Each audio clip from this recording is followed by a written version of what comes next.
Cartoons, the animated frontier. These are the voyages of the Cellcast podcast. Its continuing mission to explore strange new cartoons, to seek out new animation styles and new creative storytelling methods, to boldly go where so few ever go again.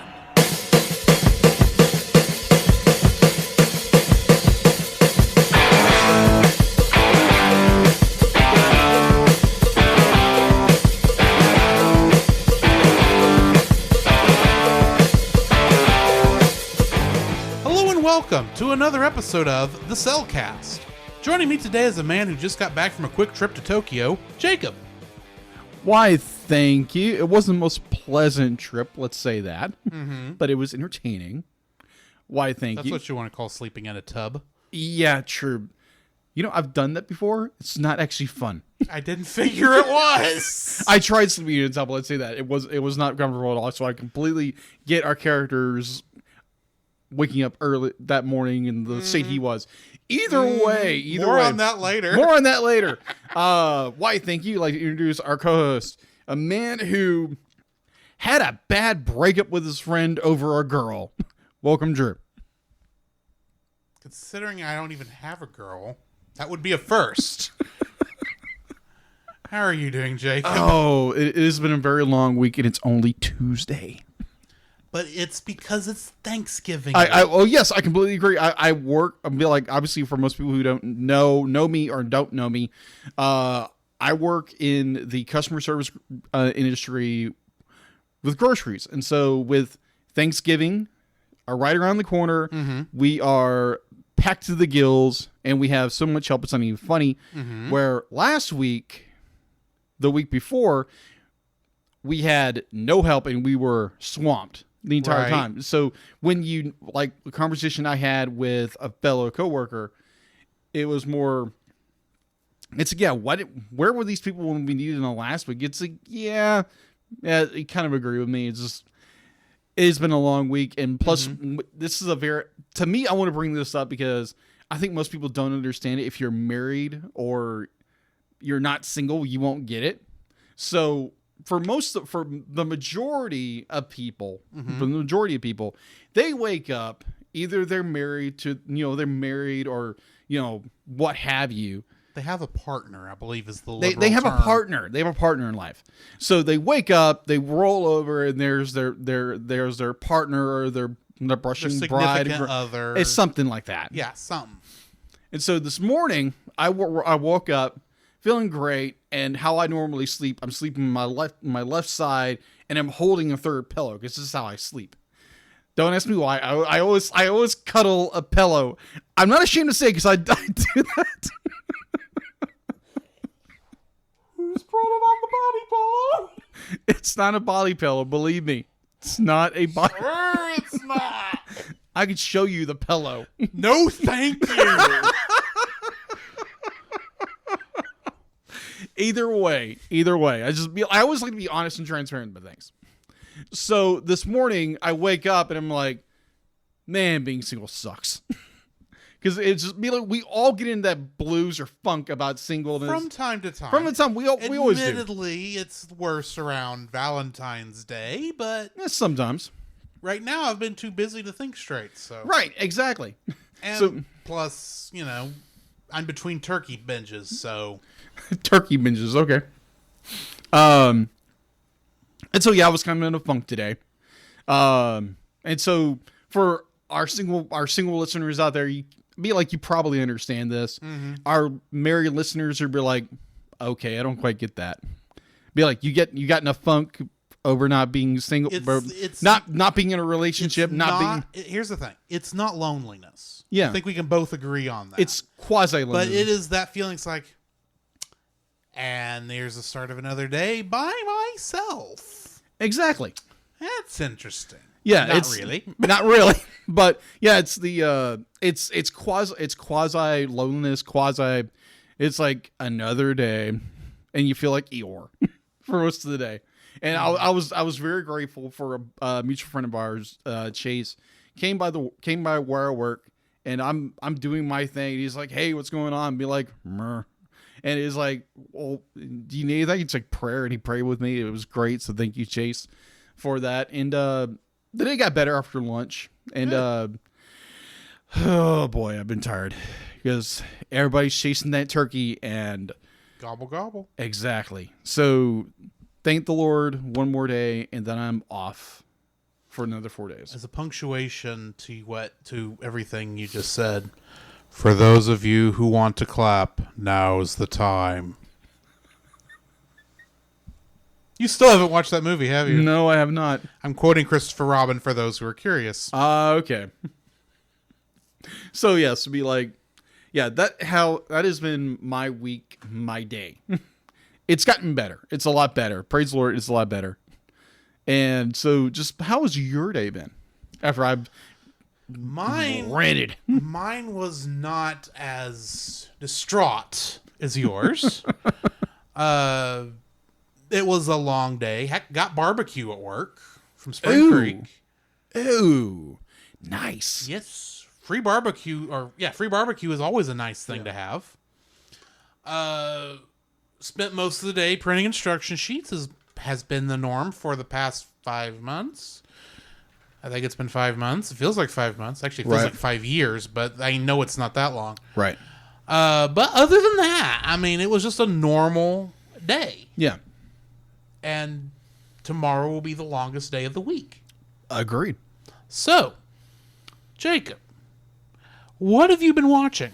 Oh, okay. So besides the movie we were reviewing today, which is Ocean Waves, after watching this movie, I needed a palate cleanser. Mm-hmm. And so I was... I think we both did. Yes, I completely agree with this film. So I needed a good, nice, just fun film, and I was like, you know what? And then I remember I bought this film, which is Abominable, which is a very fun little film from Pearl Studios. And DreamWorks Animation. It's a really nice film. Highly recommend it. It's a load of fun, and just like, I'm not going to pay attention to what's on his phone. I didn't put the picture there. Okay. Sure. It's the login screen for Letterboxd. Good night. All I see is this woman's face. I'm like, okay. She's looking at her phone.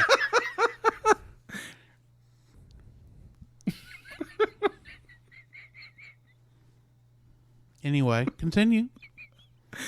Oh, so I watched this movie. It's a really, really well done movie. I enjoyed it, and then we watched a movie at our friend Chase's house. So we didn't watch a movie this time. No, we didn't watch a movie. We watched two TV shows. Two TV shows. Two animes. And can you name those off, please? Because I'm dropping. Well, I'm dropping them. The one we only watched one episode of. Oh, what was the name of that? The other one was Love, Chunibyo, and Other Delusions, which was fun. Yes, agreed. I'm trying to remember what the first one now was. Because I'm drawing a blank.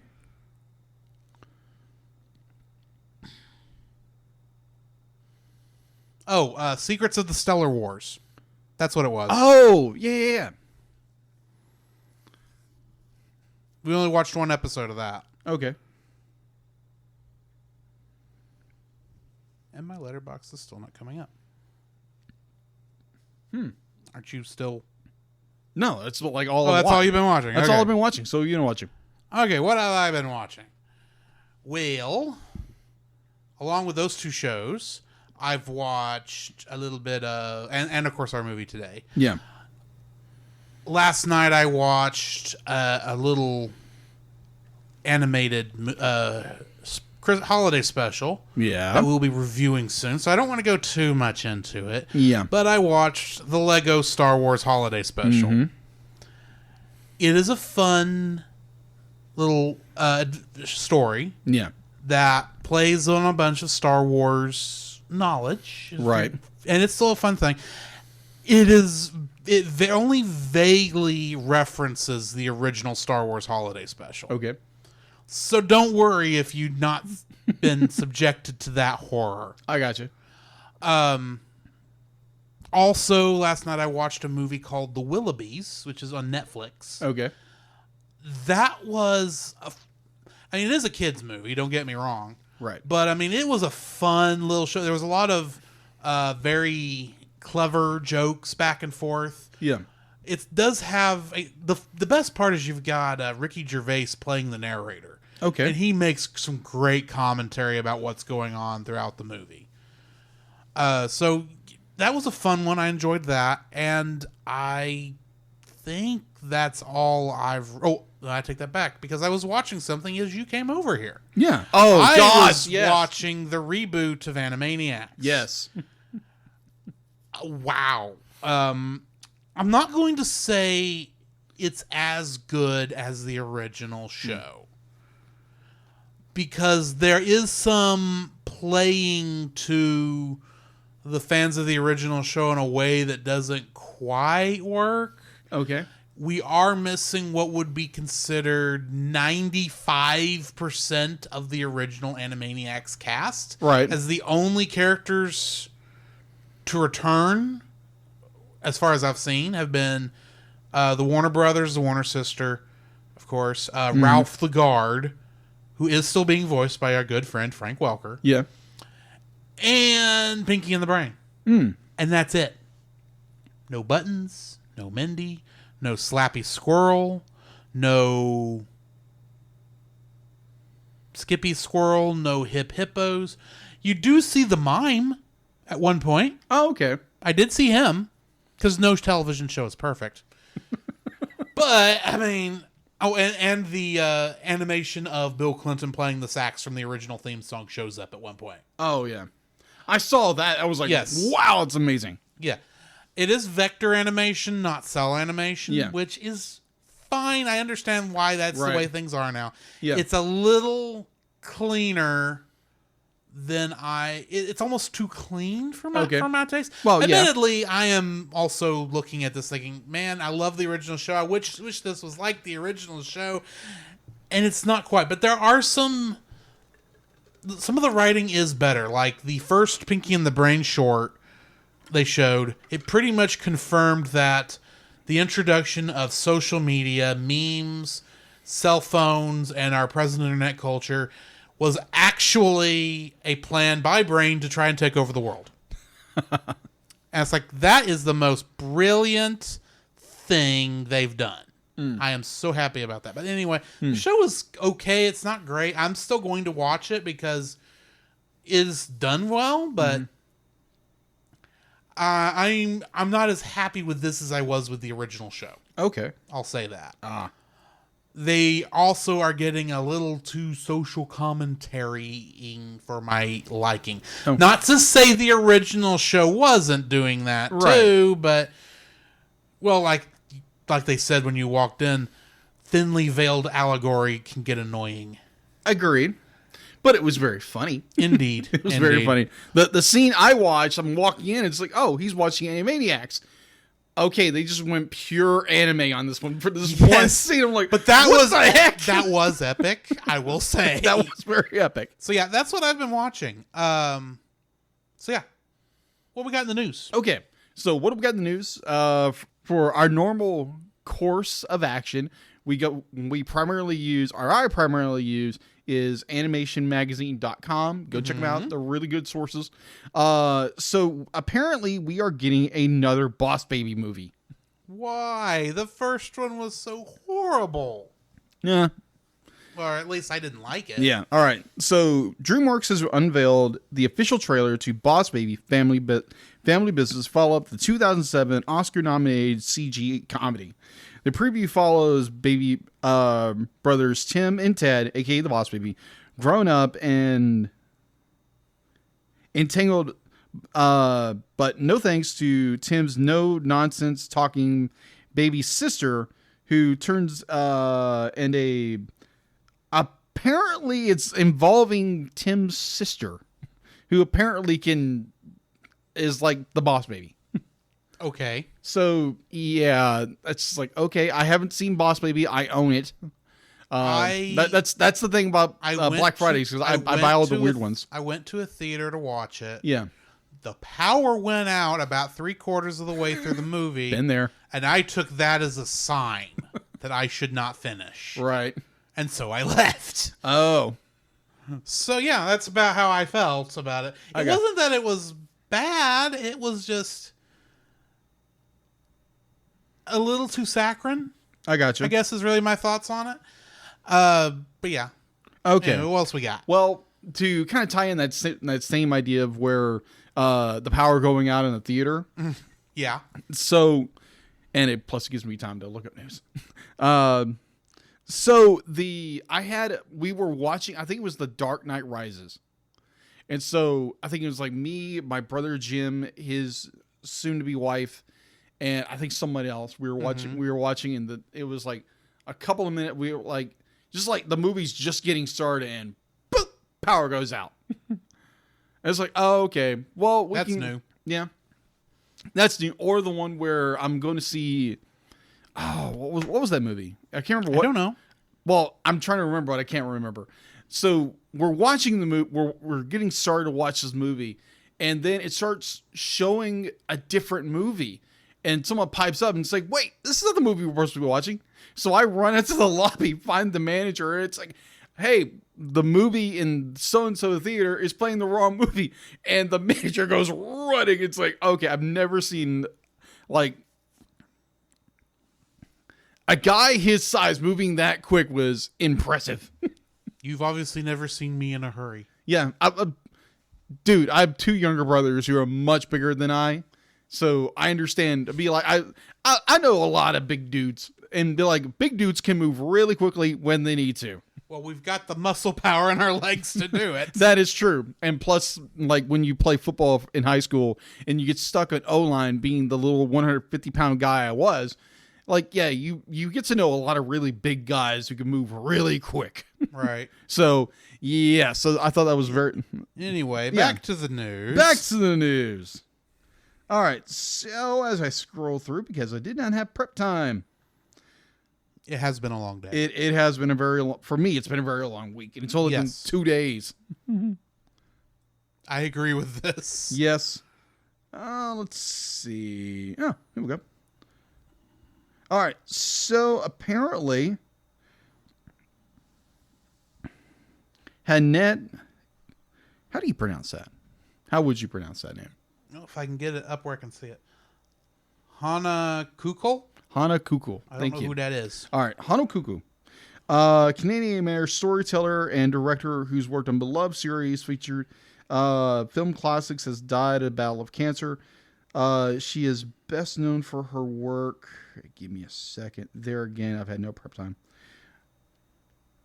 Her course works has led studio and animation directors, including Katie and Oe and Dirty Girl World. She also works on hits like Daniel Tiger Neighborhood, The Raccoons, Paw Patrol. Mm-hmm. She worked on Ferngully, in the last Rainforest, mm-hmm. Anastasia, Space Jam, The King and I, Joseph and the King of Dreams. Oh, King of Dreams. Sorry, King of Dreams. For some reason, I went straight to the musical. And a movie that we have already reviewed, on Moses Jones. Ah, yeah. So she worked on that. Apparently, she passed away. That's sad. Yeah, so she passed away on November 5th. So that's kind of a sad news for the animation world. Well, that's going to be the news for the time. Okay. Bill, I'll post some new news on the Facebook page. Sorry for the be like, I'm not tight right now. No worries, dude. It's fine. Yeah. So why don't we just go ahead and get into the spoiler-free section. That'll work. Of our review of the movie Ocean Waves. The only made-for-TV Studio Ghibli movie. Yeah, that was actually made so that to give the new people at the company a chance to animate a movie. Mm-hmm. It's actually credited to the future producers of Studio Ghibli. Really? Yeah, that's what I noticed in the credits as it was going. Agreed. Getting into this movie, this was of course my first viewing. Probably my last viewing. If we're I being, wonder why. if we're being honest, I'll get more into this when I get into the dislikes, because I may have a rant coming. But he has opinions. Yes, I have opinions. It's your mileage may vary. I think in general this is an okay movie. Okay. I do have major issues with the movie, but the animation I thought was beautifully done. The story, with some tweaking, could be a pretty decent story. Right. The music worked pretty well, but for the most part, this is not a movie I'm going to be watching again. Gotcha. What's your spoiler-free thoughts on this movie? To quote a villain from a very famous 1990s not animated, but a very popular kids show, I've got such a headache. Oh my word! Like, well, let me. It's funny you actually make that reference, because there's actually a long connection. Oh, okay. Okay, I got you. I didn't know that, so Yeah, problems, I know right? you don't. But I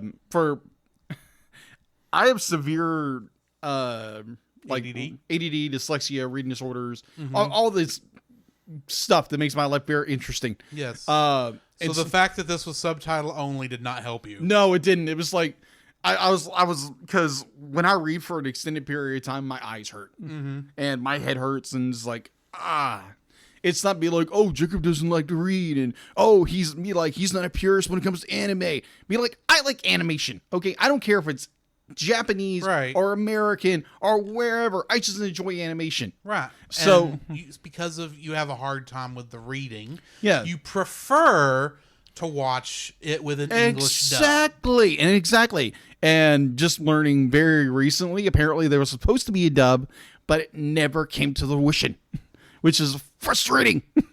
I don't know. I don't think we missed much. No. Reading that cast, and it's like, okay, you're going to use that person? We'll get to that in a little bit. But it has a good premise. It was a real pain in the butt to watch. Definitely due to the limitations of my learning disorders and what have you. Like I said, the story could have been a little more tweaks, and there was I don't like a certain character. I think we both got the same agreement on. I want to go first so I can be the one to rant this time. Okay, you shall. You'll go first. No problem. But other than that, I really didn't like this film. I really didn't. There were parts I enjoyed, definitely with it being a Studio Ghibli film. So there's that, and be like, I enjoy parts of this film, but overall, I did not like this film. Fair enough. So that brings us to the end of our spoiler-free review. If after that glowing recommendation from both of us, you feel the need to watch this movie, well, pause this. We'll come back after the CGC bumper, and we'll talk in depth about this film. Yeah. Anyway. Ray. Wrong. Okay. This podcast is a part of Christian Reek Central Network. Wrong. Hey, Scoop, what are you doing, man? I don't know. I'm supposed to be reading an ad. All right, hold on. Give me it. Okay. All right. This podcast is part of the Christian Geek Central Network at ChristianGeekCentral.com. There you can find a collection of blogs and podcasts working together to bring you some of the best content on the web for Christian geeks, such as the Theology Gaming Podcast. The Theology Gaming Podcast endeavors to seek out conversations with Christians in gaming culture, the games industry, and even people who disagree with us. Hosted by Zachary Oliver, self-proclaimed editor-in-chief of Theology Gaming, the show varies in topics from theology represented from the mechanics of games to critical examinations of video games through a decidedly Christ-centered lens. Sometimes, though, we just talk about video games. It all boils down to our community and the games that allow us to share our experiences.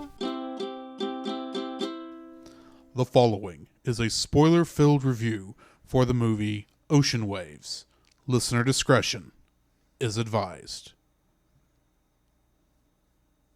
Ocean Waves was directed by Tomomi Mochizuki, and the biggest thing that person's directed were many episodes of the anime Ranma 1/2. It was written by Kaori Nakamura, who also wrote The Secret World of Arrietty and the upcoming movie Earwig and the Witch. It is based on the novel I Can Hear the Sea by Saiko Himura, and the music was by Shigeru Nagata, who the only other credit they had was a video called Here is Greenwood. I have no idea what that is. Interesting. Getting into the cast. Maku Morisaki was played by Nobuo Tobita. Maku was our protagonist. Okay. Thought so. He played Brajira in Tenso Sentai Goseiger, which in the English version would be Vrak in Power Rangers Megaforce. Say what? Okay, you know how Power Rangers works, right? Yeah. They are adapting a show in Japan called Super Sentai. Right. The character he voiced Okay. in Power Rangers when it was turned into Power Rangers. Okay, gotcha. Was the main villain of that half season, Vrak. Oh, okay. I was so confused until you had to explain it. I was like, okay, Yes. now I understand what you're talking about. Weird Power Rangers references. Yeah. Anywho, Murata. He also played Murata in Cowboy Bebop the movie. Ah. Yutaka Matsuno was played by Toshihiko Seki. That's his friend. Okay. He also played Musashi Goda in Mob Psycho 100. Ah. Of course, these are all the Japanese shows, obviously. Rikako Muto was played by Yoko Sakamoto. I believe she is villain the right word? She's the female protagonist, I believe. Yeah. And guess what? This was her only role. Not saying a word. Kei Araki was played by Yumi Kohama. She is most famous for playing Chibi Usa or Sailor Chibi Moon in Sailor Moon, Oh. and Patamon in Digimon. Ah. Yuri Amano was played by Akiko Shimizu. She played Rain Mikamura in Mobile Fighter G Gundam and Yuta's mother in Love, Chunibyo, and Other Delusions. Interesting how that came back up. Yeah, that's interesting. Okada, her boyfriend, was played by Junichi Kanemaru, who is most famous and primarily the voice of the Japanese Sonic the Hedgehog. Oh, okay. And boy, can you hear it after you recognize that. Okay. Tadashi Not cool, man. Tadashi Yamo was played by Hikaru Midorikawa. He is most famous for playing Tien Shinhan and Android 16, starting with Dragon Ball Z Kai. Ah. Getting into our Kingdom Hearts connections, there are none. Wow. Shocker. It was bound to happen Yes. eventually. So, Jacob, info and stuff, if you please. All right. So if there is any. All right, so this is just a little tidbit, just looking stuff up on IMDb, which is the only place you can really get information on this movie. Pretty now, much. You can probably go to the Studio Ghibli, like you said before. The Ghibli Wiki has Yeah. some information. All right, so so apparently there was an English dub plan in 2008. So, which would have had voice actors of Ryan Reynolds. Very interesting. That would be interesting. I'm assuming he'd be playing our protagonist. Probably. Thomas Jane. Kyoko Engen? Let me see. Yes. Go ahead.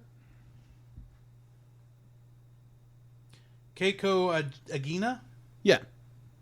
Thank you.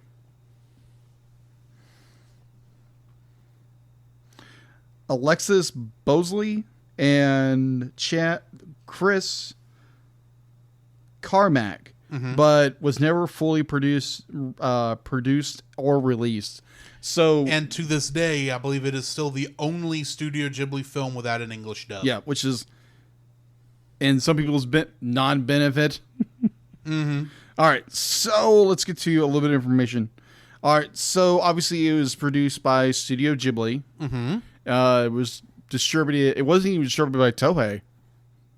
I don't think it was. No, because it was done. It went straight to TV. Yeah, so it was a television So version. probably what, NHK? Probably. All right, so it was released originally on July 13th, 1994.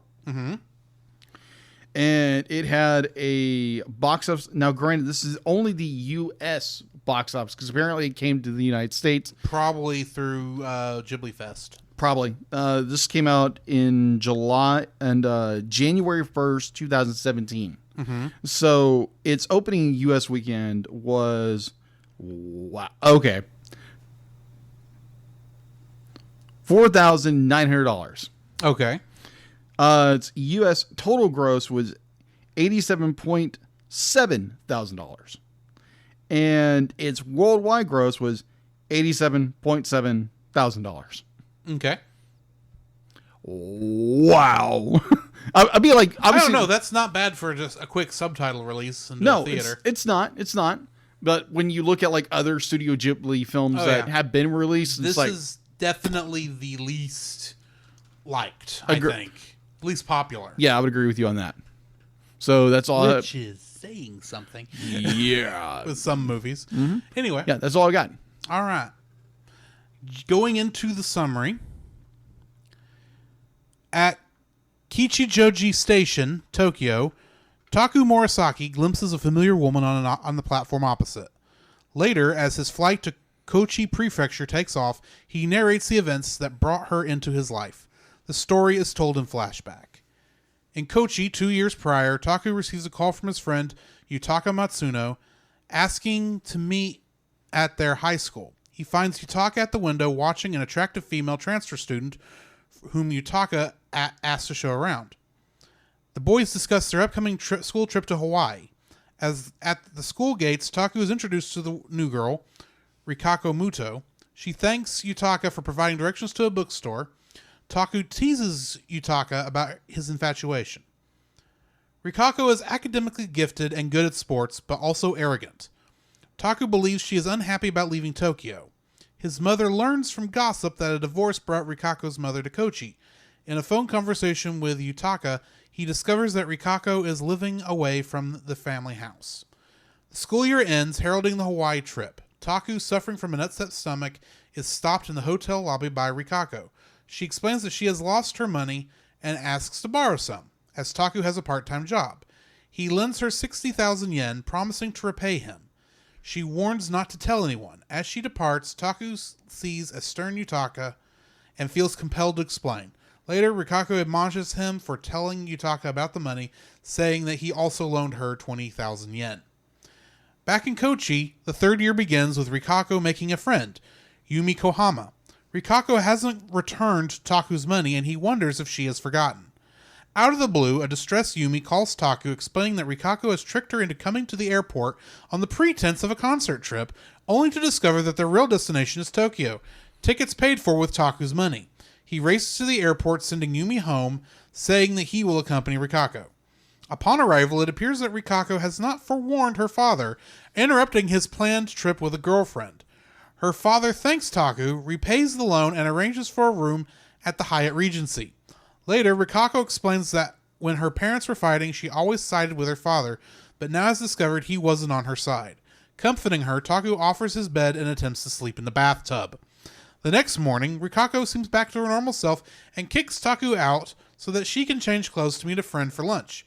Taku wanders around the city. After catching up on sleep at the hotel, Taku receives a call from Rikako asking to be rescued from former boyfriend Okada, who is not as she remembered him. Returning home, Rikako ignores Taku but doesn't hide from others that they spent a night together. Taku discovers this from Yutaka, who has earlier confronted Rikako to confess his feelings toward her, but has been rebuffed. Taku confronts Rikako in class for hurting his best friend, calling her the worst. She responds by slapping him, and he slaps her in return. The Autumn School Cultural Festival arrives, and Rikako, who has been avoiding Yosakoi dance rehearsals, becomes more distant from the other girls, many of whom openly dislike her. Confronting her behind the school, Rikako stands firm as one girl, believing that Rikako was flirting with her boyfriend, attempts to strike her but is held back. Taku, who has seen all, approaches Rikako and comments that he is impressed with the way she handled herself. She slaps him but runs away with regret. Yutaka confronts a somewhat stunned Taku, who tries to explain. Yutaka punches him to the ground, calling him an idiot before walking away. None of the three talk to each other for the rest of the year. In the present, Taku's plane lands and he is offered a lift home by Yutaka, who explains he punched him because he realized Taku had held back his feelings for his sake. At a class reunion, former student president Shimizu mentions that she had met Rikako earlier. She explains that Rikako was attending Kochi University. She had flown to Tokyo for her school break, missing the reunion. Taku realizes that Rikako was the woman he'd seen at the station. Walking home, Yumi tells Taku that she too had met Rikako, explaining that she couldn't make it to the reunion and that she wanted to meet someone who, but wouldn't say who, just that he slept in bathtubs.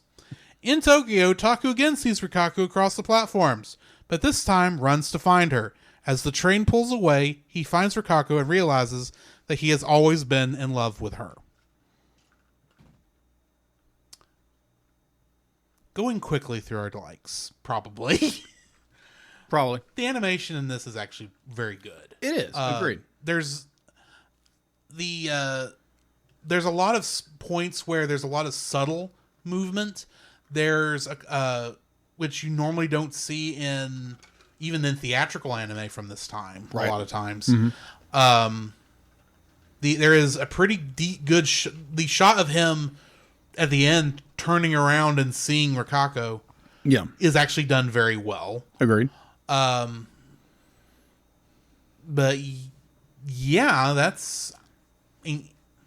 the animation was good. That's my first like. I'll go one step further with my first like. But actually, I enjoyed the backgrounds because that was going to be my number 2. Yeah, Studio Ghibli does very good backgrounds. Obviously, I do like the pastel backgrounds in this. Agreed. They're again like any Studio Ghibli. Like if I could get a background cell of this, I would hang it. I've always enjoyed the backgrounds in Ghibli movies. The animation is good. Be like it's not Porco Rosso level animation, but it does have some good detail, and so that's my number 1 is background and character animation. Yeah, the backgrounds were my second like. Okay. There's not one in here that I don't think is well drawn. I especially do like the shot of the castle at Kochi that's lit up. I thought that was pretty. The shot of the station at both the beginning and end of the film was, I thought, very well drawn. And the trains as they move through there, I thought were good. Yeah, the backgrounds are pretty well done in this movie. So yeah, backgrounds are my second like.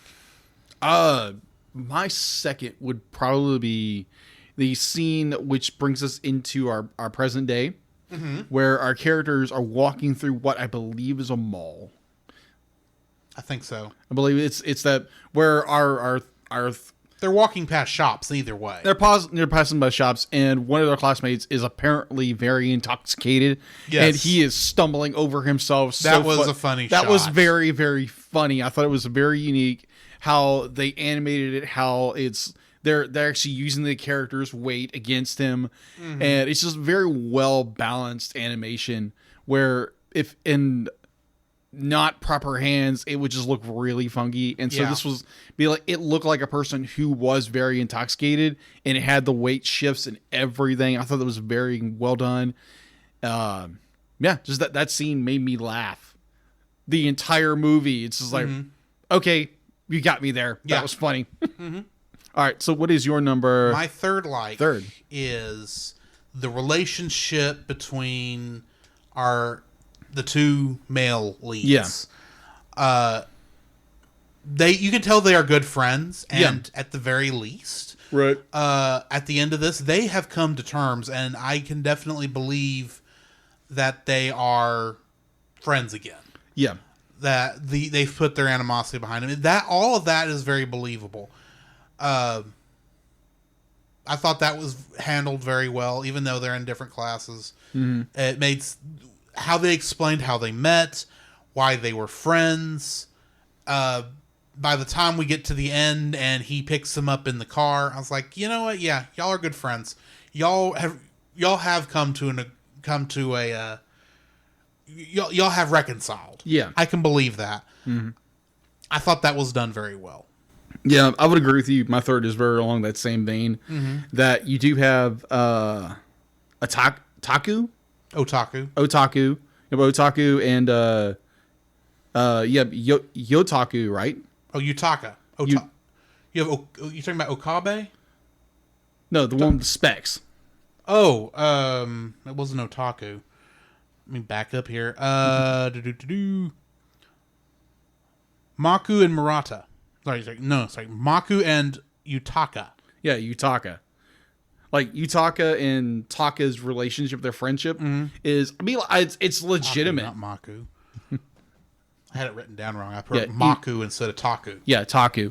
Their relationship is actually very legitimate. It'd be like the fact to be like these two guys who were just very good friends. They're best friends, and it's just it has a legitimacy to it where they talk about everything with each other. They're best friends, and I saw one thing that was trying to lean a certain way more. Let's say they're leaning more this way. Some people are taking it more like that. Yes, and I'll completely disagree with that. The idea that if you have two guys or two women who are best friends does not mean they're not going in a homosexual relationship. I agree. So I would just say when it comes to a relationship, don't just put people in an idea where, what was it?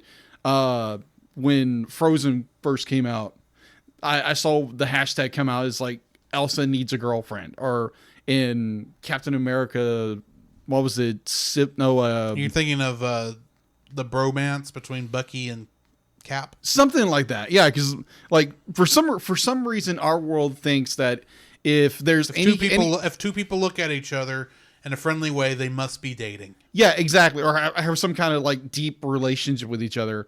Like I was just listening to a podcast where the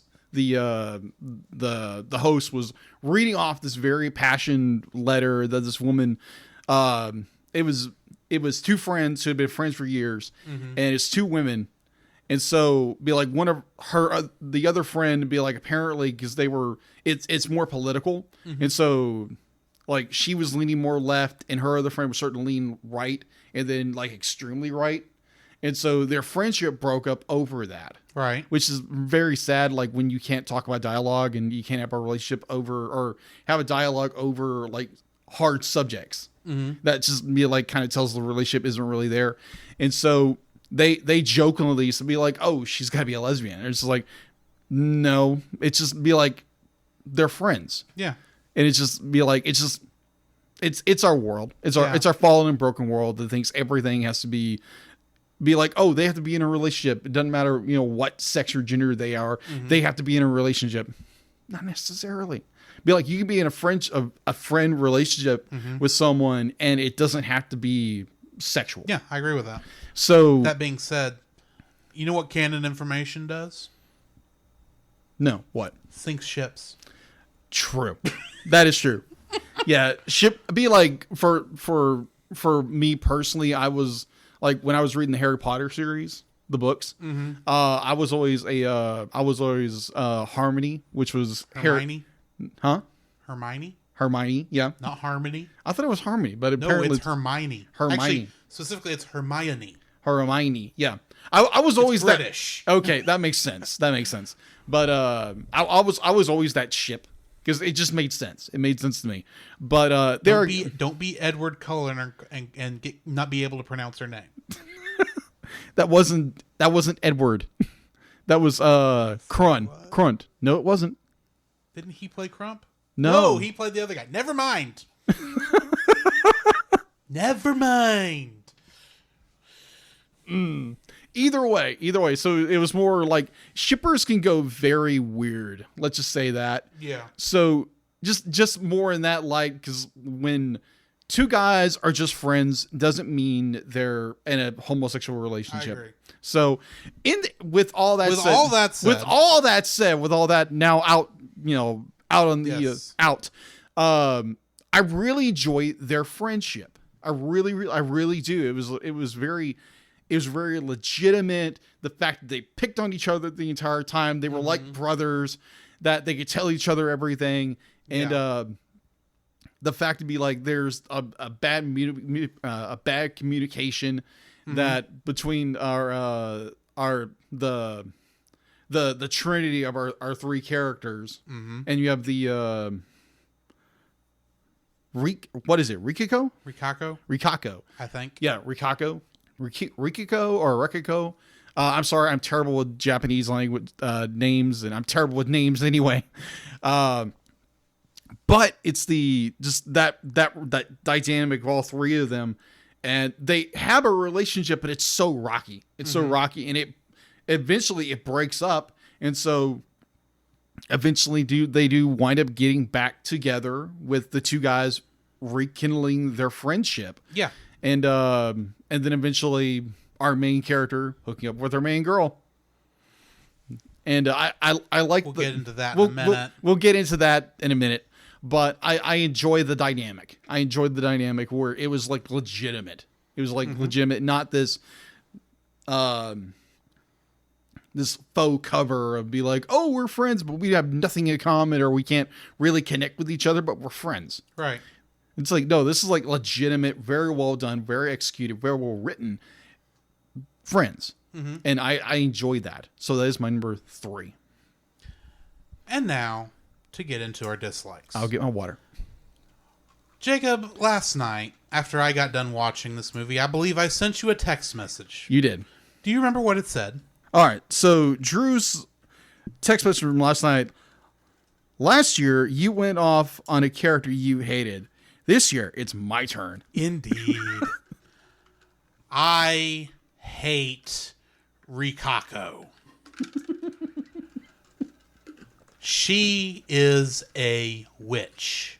And I'm not using that word as a euphemism. She is horrible as a person to these two guys. And as proof, let's count out every single horrible thing she does in this movie. She, after getting the information where the bookstore is, she just walks off. Barely says bye and is gone. It's like, well, that's a great first impression to your new classmates. That's minor, thankfully. Secondly, they're in Hawaii. She is on a vacation trip from Japan to Hawaii. She tells our Taku. She tells Taku that she has somehow lost her money. She doesn't say it was stolen. She doesn't say that she didn't bring enough.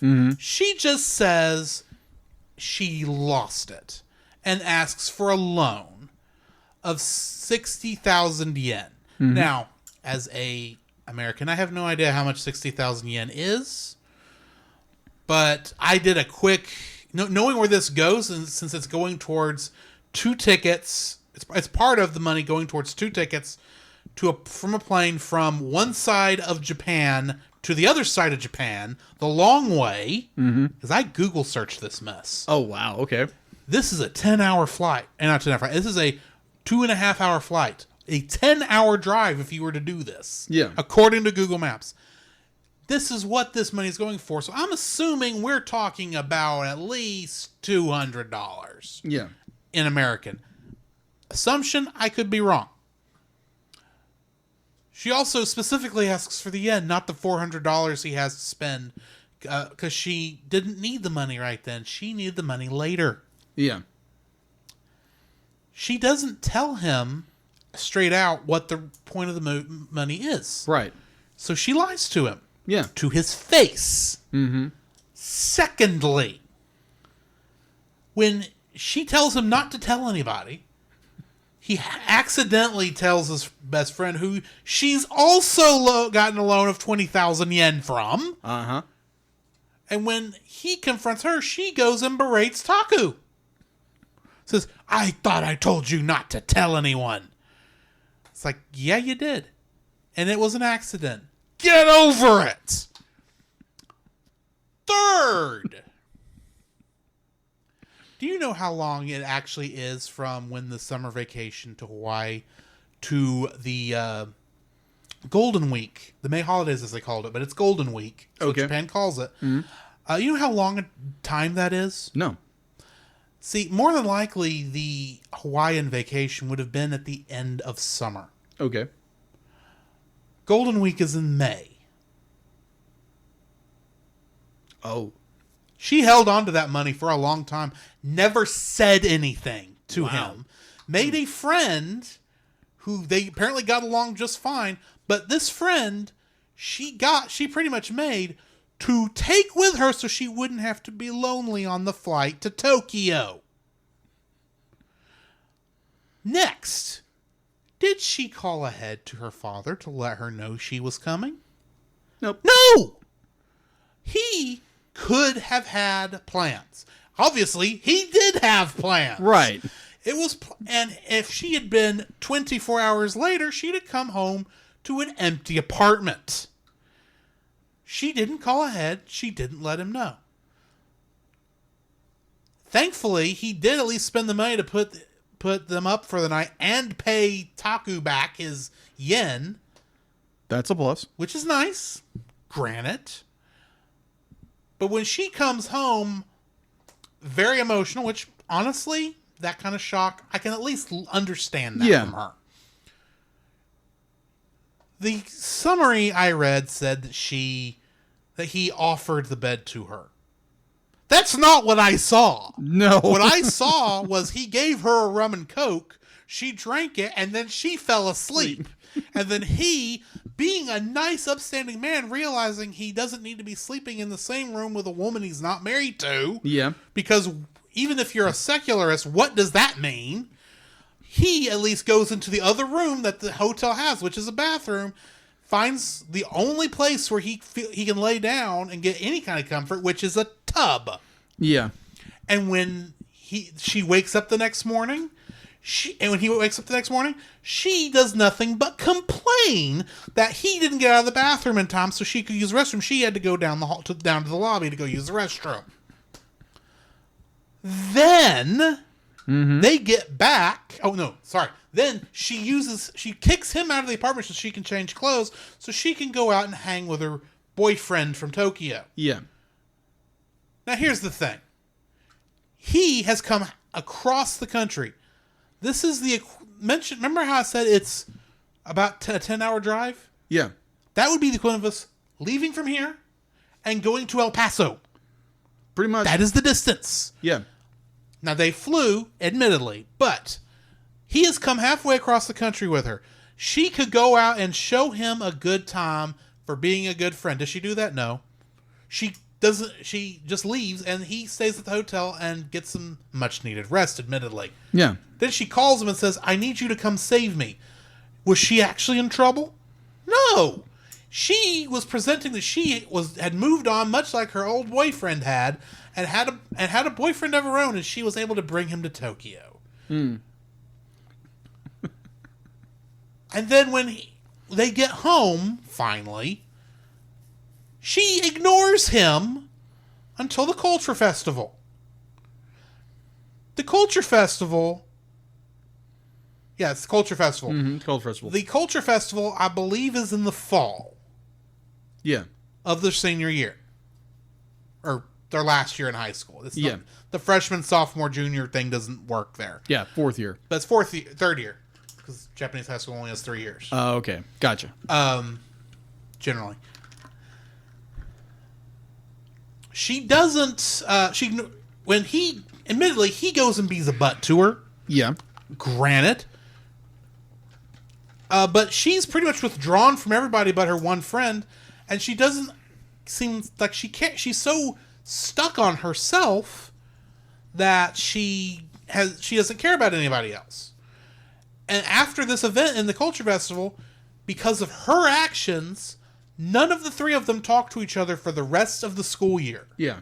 Ironically, she stays in Kochi to go to university, while our main hero goes to Tokyo. Yeah. To go to university there. Obviously, when she did not learn her lesson from when she went across the country unannounced to Tokyo to see her father, as she didn't call Taku or find a way to get in touch with Taku somehow. I recognize this was 1994. Internet wasn't a big thing yet, but she'd have found a way if she really needed to. Right. She could have gotten the number from his mother to call him in Tokyo and gotten says, "Hey, are you coming down for the reunion? If not, I'm coming up to visit you." Did she do that? No. She goes up and they pass each other at the train station. And so she never shows up, which I kind of knew was going to happen. Yeah. Which means, and so for most of the movie, she's not even in the movie. Yeah. Which is crazy considering she's the love interest, supposedly. Yeah. And so when we get that final scene and he thinks he's missed her at the train station again and turns around and sees her, she doesn't say, we don't get anything that really says that she's sorry for the way she acted. We don't know if she's changed. For all we know, she's the same brat she's been the whole friggin' movie. And what's sad about this entire thing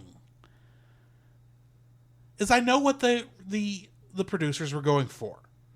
They were going for a Sam and Diane with a love triangle thing from like Cheers. Right. Two people who obviously are mad at each other, but they'll eventually fall in love. By the way, there's a third guy with glasses over here whose heart's going to get broke. Yeah. You don't believe me on that with Cheers? Keep in mind, Sam and Diane got together, but before they did, she had a fling with Fraser Crane. That is true. She did. And she left Fraser at the altar, to the point where later on, believe me, this has a point. No, it doesn't sound like it does, but it does. To the point where when she happens to visit Fraser in Seattle after he has moved on, she's producing a play. It happens to be in Seattle, and we find out that this play that she's working on is essentially her life at Cheers, with all the names slightly changed, including, for instance, instead of Diane, it's Marianne. Yeah. Instead of Fraser, it's Franklin. Well, Fraser got into the dress rehearsal. He's kind of shanghaied into it before he realizes all this happening. So, curiosity, is this during Frasier or during Frasier? Okay. This is how long this lasted. Wow. So to quote, Franklin says, as Frasier is watching Diane's play, where he is portrayed as a pleasant pushover, "Could we just stop for a second? This whole getting left at the altar thing, I just don't know what I'm supposed to be feeling." To which, from the audience, Fraser Crane stands up and says, "I may be able to illuminate that for you. What you are feeling is that this woman has reached into your chest, plucked out your heart, and thrown it to her hellhounds for a chew toy. And it's not the last time either, because that's what this woman is. She is the devil. There is no use running from her, because no matter how far you go, no matter how many years you let pass, you will never, ever be completely out of reach of those bony fingers. So drink heartily, Franklin, and laugh, because you have made a pact with Beelzebub, and her name is Marianne." Wow, bravo. And my point for all of that is, that's how you do that story. Yeah. This movie is not how you do that story. Bravo. And here's what, leaning off of that, made me realize that last scene, Yeah. while it's supposed to be the scene where the two come, where they finally meet and the smile is like, we finally met. No, that's not. That is a horror scene because this guy, he turns around and the monster is there. She is and that smile is the smile that every fly sees when it gets trapped in a spider's web. Tell me I'm wrong. You're not. This is not a love story. This is an abuse story, and the abuse is going to go on. That is my thoughts. That is my my first dislike of this movie. And if we're being honest, any other dislike I have is connected to this. So this is really my only dislike of the movie. Okay. My dislike of this movie, I hate this movie. So what are your thoughts, Jacob? Bravo. That was good. That was so good. Wow, I don't know how to follow that up. That was good. I told you I was going to go on a rant. That was so good. That was so well executed. And so be like, you did your research and you pulled a Cheers Frasier reference into it, and it worked perfectly. So bravo. Bravo. Hopefully we don't do this again for next Ghibli month. I looked at the next 4 movies. We're fine. Okay, good. Because that was just beginning like, I really don't like this character. But I would agree with you to an extent. My number one dislike of this film is definitely that, oh my gosh, twisted relationship. Oh my word. It's this girl uses this guy so terribly. And I could go on a rant because I've been there. I have been there in relationships where be like, not to go into real mass detail. I met a woman. She was still in high school. She was just graduating, and we just started up friendship, right? Mm-hmm. And so her and her current boyfriend were falling out. So okay, perfect. I slide in there and be like, it's like, okay, we could actually have a relationship. And then it's like, okay, so we go to the movies together. It's great. Be like, it's perfect. And like, so she's like, just like, we're like, oh man, just this brings up so many bad memories. It's so she winds up getting together with this other guy. So we're still hanging out. And then I realized they're getting married. Okay, I'm grateful. I'm glad for you. And then the day of their wedding, I get a message from her and saying, be like, well, he doesn't want you there. Be like, I've always enjoyed your relationship. I don't think we should talk anymore. So yeah, been there. that was tough. Be like, now granted, forgiveness is there, and be like, you know what, it's the past. It's nothing to hold on to. It's just, it was that just hurt. Just really, really hurt. But with this relationship, it's like, wow, she just constantly uses him and just abuses him so badly. And he just puts it up like a gent. He puts it up just like a gentleman. And like, you just feel bad for him. You feel really, really terrible for him. And just, man, that relationship is just so bad. It's just, the dynamic is so terrible because this guy is just head over heels for her. Oh my gosh, she's so lovely. And she just beats the crap out of him. Mm-hmm. Every other inch, not given an inch at all. And then it's like you said, be like, oh, she's there. She never, be like, we don't know if she, apologized or nothing. But your analogy of like, oh, there's the beast that is going to devour you. Mm-hmm. And like, he's just falling back into that old routine.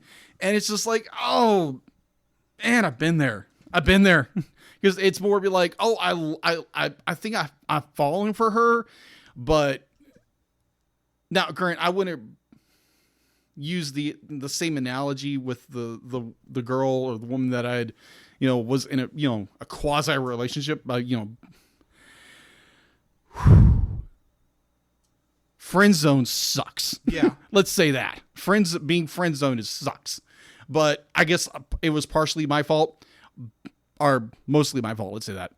But it's just like, ow, you're walking into a relationship that you really don't know if anything has changed or not. You're just like, oh, I think I'm in love. And it's just like, ow, I hope it works, buddy. But at the same time, be like, get the heck out of there, because it's going to be bad. Just about like all the evidence we've seen post to this, it's like, this is not going to be good if she is not repented and changed. So, get like, buddy, that's going to hurt.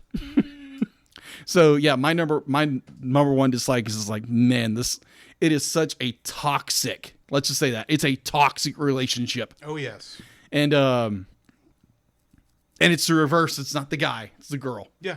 So yeah, ouch. So yeah, that's my number one. Do you have a number? I don't have a 2 or 3 because I got it all out of my system in number 1. Wow. Okay. So because I'll say this for my number 2 and my number 3 just to get it out there. Yeah. Everything I could possibly anything else I could possibly not like about this movie is tied up. Yeah. In that. I can't separate it. Yeah. This is one of those things where this is a major sore spot and anything else. I mean, if this was Retro Rewind Podcast, that would have been my tragic maker, and I had no other dislikes to go with it. Okay. Is that bad? I got you. I got you. And before you go thinking maybe there's some long-lost love in my lifetime that all this is pulling up, no, I have never been lucky enough to even get in a relationship like this. I felt insulted watching this movie, watching this relationship, and them acting like this was a good thing to happen at the end. And I'm like, oh, yeah. No. Anyway, you have a 2 or 3? You might as well say both. Yeah, I'd tie in 2 and 3 together. Just thinking about it, it's just like, wow. This girl wrecks a very good relationship between these guys, and be like, now granted, wasn't her intention, maybe, but there was just like, well, I have my opinion. Yes, we all have our opinions on this. It's not good. There's parts of it that has really good animation, really good character development, but then it's just this relationship which doesn't work. And for a guy who's been in a few relationships, I've only gone on one. I've gone on a few dates. I know several people who have never been on dates, but to the other hand. Yes, other hand. But it's, when you fall for a girl, fall for a lady, just and it's not mutual, it hurts. Mm-hmm. And so you pour yourself out to her and there's just nothing. And then it's just, this movie brought up a lot of bad memories, a lot of bad emotions that I had when I was younger, and the dates I've been on, or for example, here's one that's kind of funny but kind of heartbreaking at the same time. So a girl in middle school, I've known this girl for years. So one day we're in the middle of class shift, and she pins me to the wall. Now, granted, she's taller than I am at that point. It's like, oh, you know what? I've always liked you. You want to be my boyfriend? It's like, sure, why not? So I call her once, and so I see her. We walk through the hallway talking, and then I think it's 2 weeks later, I give her another call on the home line. It's when there was actually a home line at your house. It wasn't a cell phone at the time. The one that plugs in right there. Exactly. So I call her, and she's like, "Oh, by the way, I found a boyfriend." It's like you realize I was just using you. I'll be like, I had just dumped the boyfriend. I wanted to be in a relationship, but nothing serious. And then she found another boyfriend and dumped me. I think so, Chase. I think so. He has this transformed into a therapy session. maybe, just maybe. But there again, the past, just let it go. And sometimes can't hold it back anymore. No, you can't. I obviously couldn't a minute ago. No, you can't. in a way, it is very therapeutic in a way to let things out, let the monster out of the bag. Mm-hmm. In some ways. Now, granted, it doesn't mean I'm deterred from dating. I'm not. I'm just Dating's fun. I just like to get past the first date. Anyways, so yeah, just this whole relationship is so toxic. And I'm like, dude, bail out, pull the chute. I agree.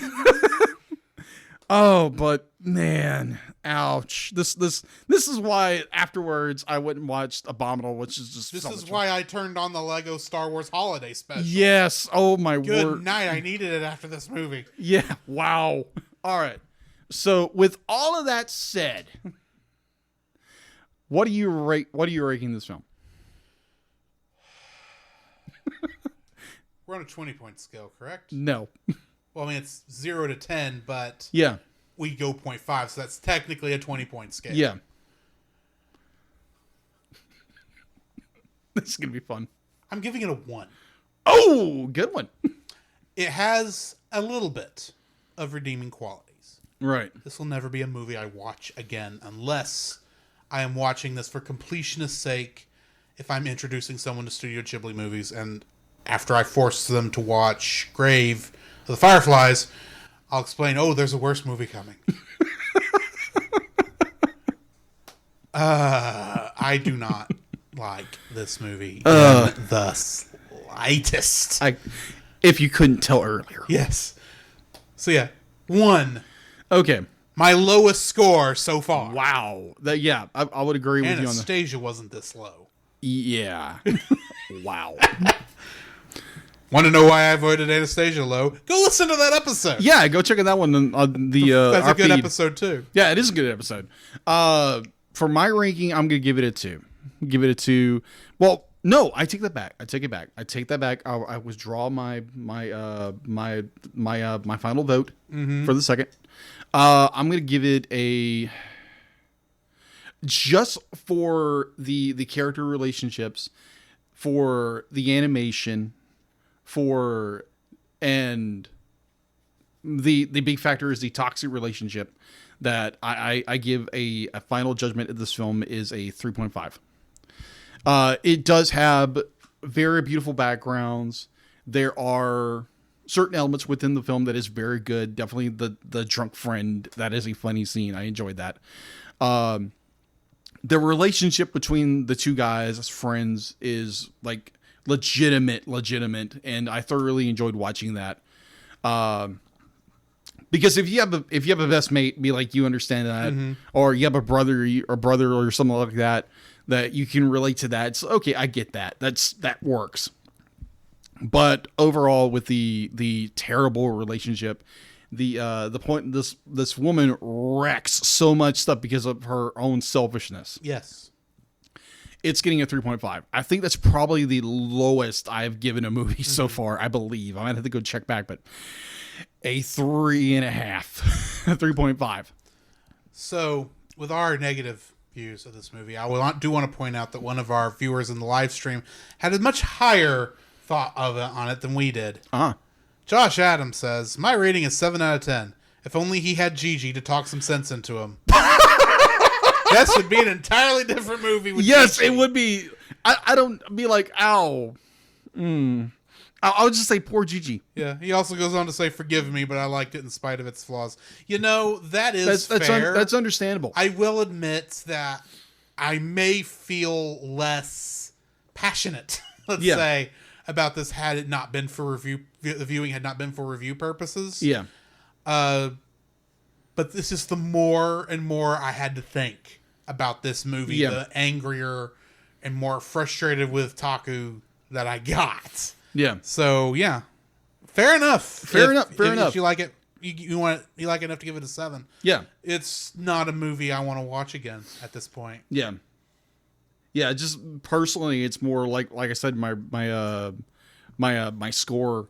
Just the fact that you have just this very toxic relationship, and if you've been in relationships and you've had not toxic relationships but bad relationships or things that never went anywhere, and you watch that end scene, it's just like, dude, I hope you pull out, or you be like, you don't pull the trigger, and it just it didn't bode well for our main protagonist. I was like, don't do it, dude, don't. because she's gonna break your heart again, and it's not gonna be good. And the fact to be like he's the guy who can't help but do the right thing, or he's got a servant's heart, and I can totally relate with that. Sometimes it gets you burned. Yep. It'll get you burned so bad. And I've been there, and it just like if Taku was a real person, be like, sit him down, like, dude, let's have a talk. Let's go through this. And I understand, be like, when people are in love, or they think they're in love, they do crazy stuff. They do love stupid. is irrational. Yeah, love is irrational in a lot of ways. But it's also a lure, much like the lures on those deep sea fish. or a mermaid. Yes. On She sailors. the word siren and harpy did come to my mind when thinking about this movie. Yeah. Wow. So yeah, definitely a 3.5. Just there are certain little elements within it I really enjoyed, but just the toxic relationship it ate me up watching this. And plus, I get a headache watching sub. Understandable. That not in the be like, I wish it did have a dub. So yeah, 3.5. All right. Our lowest scored movie yet. Exactly. Wow. I don't even remember what score I gave Grave. You gave it a low number, but I think it was higher than that. Yeah. Because that movie does have, outside of your feelings for the brother. Yeah. In that movie, It does have a lot of really good other qualities. good things to go with it. Yeah, a lot of really good qualities in that film. Right. I just be like, from my perspective, from being a brother. Yeah. And just his very blatant disregard for his sister's health. And I agree. And if Yeah. you want to know more about that, go listen to that yeah, episode. you want to hear me rant? Yeah. go listen to our Grave of the Fireflies episode. Yeah, Exactly. you'll like you hear me scream quite a bit. So that brings us to the end of another episode of the Cellcast. Yes.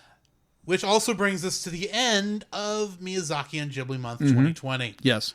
Next year, we will be starting off with, we've got 4 more coming up. That's one of them, if I remember correctly, when I looked at it, is one of my favorites.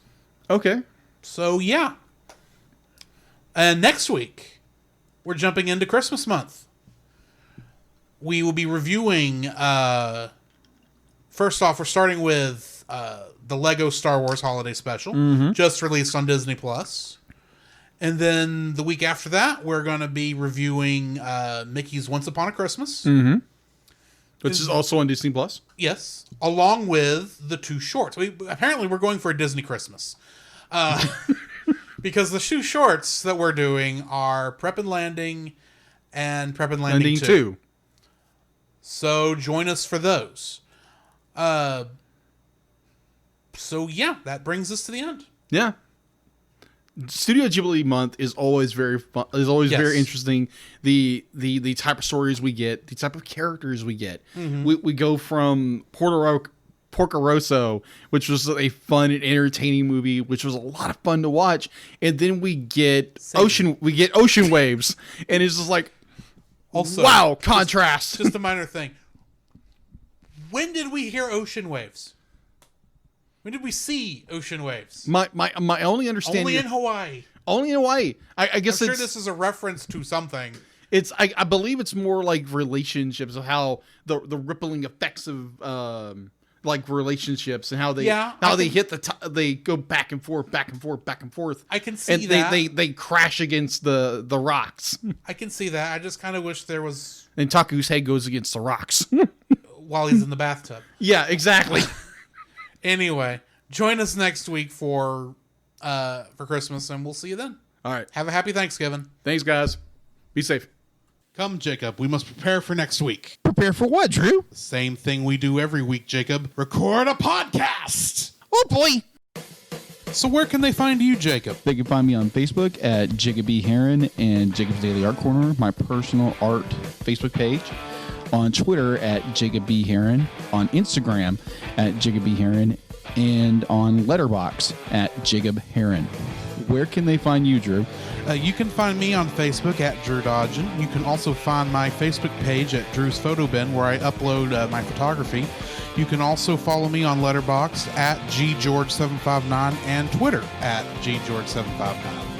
Where can they find us, Jacob? You can also visit our website, thecellcast.podbean.com, where you will find every episode we released and links to listen to it on Apple Podcasts, Google Play, and Stitcher. Our RSS feed, if we aren't in your favorite podcast app directory, please share, review, and subscribe to us there and share us with your friends. You will also find a link to our Facebook group, the Double Feature Podcast Community, where we talk about both animated and live-action movies. We share this with our other podcasts, which we do with Jacob's brother Jim, at the Movie of the Week podcast, where we talk about live-action movies. You can also email us at thecellcastpodcast@gmail.com. Also, please like our page on Facebook. We try to post about upcoming movies. If you comment on that movie's post before we record, we'll read your comments in the episode. And remember, every time we say the Cellcast, that is with a single L.